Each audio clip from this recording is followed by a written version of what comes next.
Mes amis, le nouvel album du camarade Mika, 7e album déjà studio, porté par un clip qui s'appelle Modern Times, les temps modernes. L'amour n'est pas hyper, mais le monde autour de nous est hyper. On passe tellement de temps en train de présenter une autre version de nous-mêmes qu'on devient, il y a presque la vraie personne et l'avatar qui est face au public et face au monde autour de nous.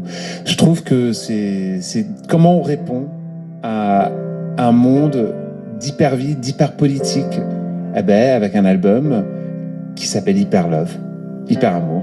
Run, run, run, faster than a fading sun. Et ça, c'est chouette, il est au piano, Mika, sur cette vidéo. Et le piano, ça a été un peu l'engin à travers lequel il a voulu s'essayer à faire un exercice de style pour cet album. Tout devait partir de ce piano.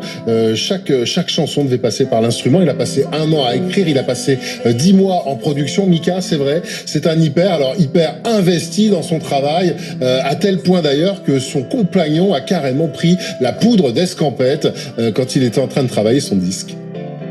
Je vais écrire seul au piano. Je rentre dans une sorte de transe et 1h30 plus tard, il y a une chanson. Parce que je cherche à travers le piano la mélodie, le rythme et les paroles tout en même temps.